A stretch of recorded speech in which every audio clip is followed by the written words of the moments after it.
आम्हाला पिकवता येतो पण विकताच येत नाही, अशी 99% लोकांची ओरड असते. कारण आज आपल्या भारतासारख्या देशामध्ये जर बघितलं, 5% लोक श्रीमंत आहे, 95% लोक गरीब आहे, 90% लोक व्यवसायात अपयशी होतात, 10% लोक सक्सेस होतात. आणि हाय सक्सेस कोणाला मिळतो ते बी 5% लोक आहे. असं का? कारण 5% लोकांनी 95% लोकांचा माइंडसेट समजून घेतला. यांना आपण काय काय विकू शकतो, बरोबर आहे की नाही, कसं विकू शकतो, त्याच्यासाठी पर्याय काय आहे, सेल्स मला शिकावा लागेल का, मी डायरेक्ट सेल्स करू शकतो का, माझं प्रोडक्ट यांच्यापर्यंत कसं पोहोचेल, ही गोष्ट प्रत्येक व्यवसायाला लागू होती मित्रांनो. व तो व्यवसाय कोंबडीचा असू, बैलाचा असू, दुधाचा असू, शेती असू, कंपनी असू, कपडे असू, मोबाईल असू, कुठलाही असू, सेल्स हा तिथं महत्वाचा आहे. आणि सेल्स हा आपोआप येत नाही, तो शिकून घ्यावा लागतो. प्रोडक्ट लोकांपर्यंत आपोआप पोहोचत नाही, माहिती आपोआप पोहोचत नाही. ती माहिती कशी पोहोचवायची, याचं माध्यम काय आहे, ते माध्यम म्हणजेच मार्केटिंग. त्याला अनेक पर्याय आहे.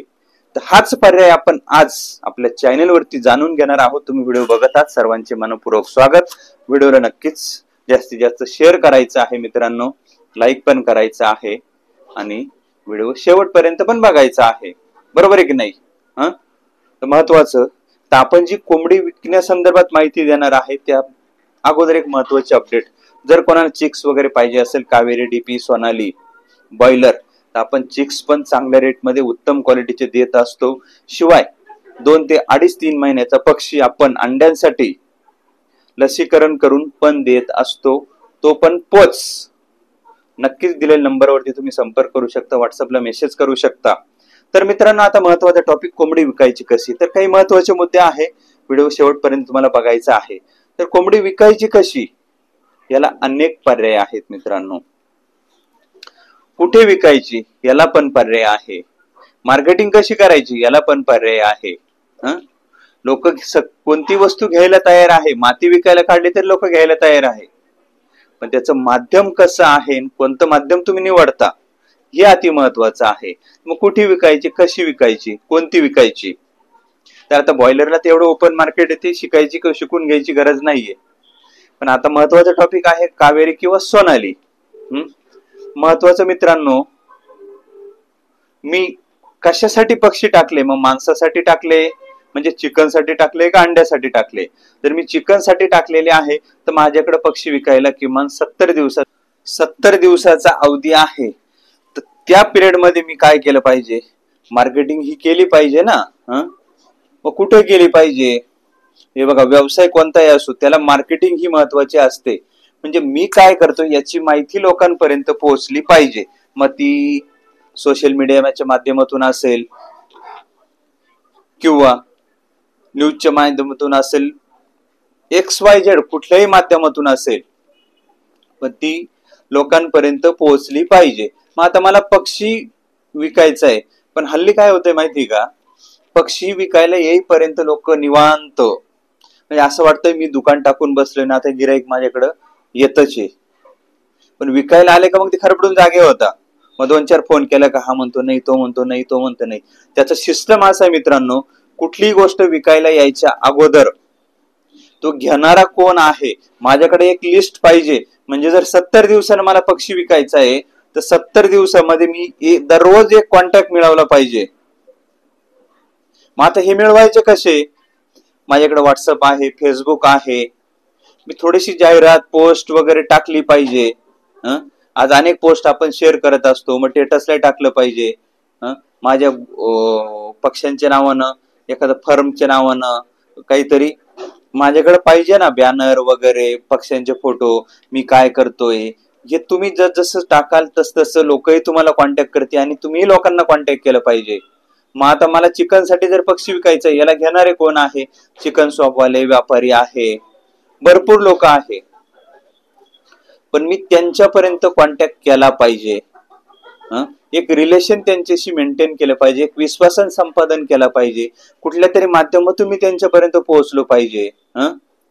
मग असं जर मी करत राहिलो तर किमान पक्षी विकायला येईपर्यंत 70 दिवस ठेवा, तुम्ही 90 दिवस ठेवा, दररोज एक कॉन्टॅक्ट जर काढला मी सोशल मीडियाच्या माध्यमातून, तरी माझ्याकडं दिवसाला एक तरी 70 दिवसात 70 नंबर येतील. मग ते होलसेल व्यापारी असतील, किरकोळ दुकानदार असतील, ट्रेडर असतील, चिक्स वगैरे विकणारे असतील, कोणी असू दे, XYZ, ज्याच्या माध्यमातून माझा माल सेल आउट होईल अशा व्यक्तींपर्यंत मी पोहोचू शकतो, त्यांच्याशी रिलेशन बिल्ड करू शकतो, ओळख निर्माण करू शकतो, तर माझा धंदा सक्सेस होईल ना. नाही तर मग आज आपल्या देशामध्ये परिस्थिती आहे, सर्व दलाली कारभार आहे. तुम्हाला एखाद्या अधिकाऱ्याला भेटायचं असेल, त्याच्याकडून एखादं काम काढायचं असेल, तरी तुम्हाला एक विश्वासू एजंट तिथं टाकावं लागेल, दलाल टाकावं लागेल. मग ते कुठलंही असू द्या. तुम्हाला मंत्रिमंडळातून काम काढायचं असेल, एखादी गोष्ट एखाद्याकडं विकायची असेल, पोहोचवायची असेल, XYZ, पण तिथं हा कारभार चालतो. आज जो दलाली करतो तो ज्यादा पैसे कमावतोय मित्रांनो. शेतकरी हा मार यांना घालतो, पण शेवटी त्याचा झिरोच असतो. लक्षात घ्या, आपल्याला जर आज लोकांपर्यंत जर आपल्याला पोहोचायचं आहे, तर आज माध्यम म्हणजे मोबाईल. मग मला जर व्यवहार घडवायचा असेल, व्यवहार करायचा असेल, तर कोण कोण आहे याचा शोध मी पहिले घेतला पाहिजे. डिजिटल मार्केटिंग केलं पाहिजे, म्हणजे सोशल मीडियाचा उपयोग केला पाहिजे. मग मोबाईल म्हणजे काही टाइमपासची वस्तू नाही, पण मोबाईल वरती लाखो लोक आज लाखो रुपये इन्कम करतात. मग तुम्ही तुमचं व्हिडिओ बनवून लोकांपर्यंत जाऊ शकता, डेली अपडेट लोकांना देऊ शकता, ग्रुप्स बनवू शकता, फेसबुकला जाऊ शकता, फेसबुक ग्रुप सर्च करू शकता, लोकांचे नंबर काढू शकता, युट्यूबला जाऊ शकता, सर्च करू शकता. अनेक माध्यम आहे लोकांपर्यंत पोहोचायचे, पण त्या माध्यमाचा वापर तुम्ही पहिल्या दिवसापासून जर केला, तर मला नाही वाटत तुम्हाला माल विकायला किंवा 2 पैसे कमी यायला कुठली अडचण येईल.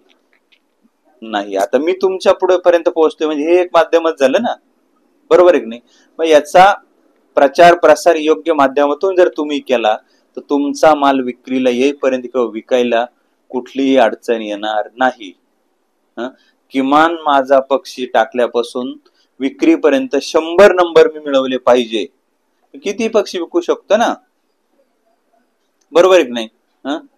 एका दिवसापासून तर ती तयारी आपली पाहिजे पहिल्यापासून. पण त्याच्यामध्ये अजून ऑप्शन तुम्ही सोशल मीडियाचा वापर करून सिटीमध्ये लोकांना टार्गेट करू शकता, सोसायटी टार्गेट करू शकता, लोकल कस्टमर टार्गेट करू शकता. पण नॅचरल तुम्ही काय करताय हे लोकांना चित्र दाखवा, तर तुम्ही लोकांपर्यंत पोहोचून मजा येईल. स्वतःचं ब्रँडिंग हे महत्वाचं आहे. नाही तर मग नोकिया सारखी कंपनी मार्केटमधून खतम झाली. एक काळ असा होता का नोकियाला जोड नव्हता, पण आज नोकिया मार्केटमध्ये तुम्हाला सापडणार सुद्धा नाही. म्हणजे आज कुठलाही व्यवसाय असू द्या, स्वतः मार्केटिंग करणं गरजेचं आहे. स्वतःचं मार्केट स्वतःला बनवावं लागतं. ते मार्केट बनवायची तुमची तयारी असेल तर धंद्यात येऊन मजा आहे. बाकी मी दुकान टाकून बसले, लोक माझ्यापर्यंत येतील, ही जर गोष्ट तुमच्या डोक्यात असेल, तर मित्रांनो टाकलेला पैसा व्यर्थ वाया जायला वेळ लागणार नाही. टाटा असो, बाटा असो, अंबानी असो, कोणी असू द्या, मार्केटिंग शिवाय पर्याय नाही. आणि आता कुठलाही धंदा करा, त्याला मार्केटिंग हे महत्वाचं आहे. म्हणून मार्केटिंग करायची तयारी असेल तर तुम्ही ग्राहक 100% मिळवू शकता. बऱ्याचशा टिप्स तुम्ही बघितल्या. नक्कीच तुम्हाला अजून काही शंका कुशंका माहिती हवी असेल, नंबर दिलेला आहे, यावरती तुम्ही संपर्क करू शकता.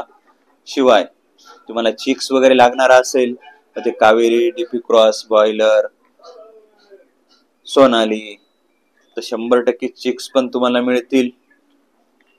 मोठा पक्षी पाहिला असेल तयार, अंड्यांसंदर्भात माहिती पाहिजे असेल, अंडी उत्पादन करायचं असेल, 100% ती माहिती तुम्हाला मिळेल. पण तुम्ही जर माझ्यापर्यंत पोहोचला तर मी तुमच्यापर्यंत 100% पोहोचू शकतो. नक्कीच मित्रांनो, व्हिडिओ तुम्हाला आवडला असेल, व्हिडिओला लाईक करा, शेअर करा, सबस्क्राईब करा. धन्यवाद. Thank you so much. जय हिंद, जय महाराष्ट्र.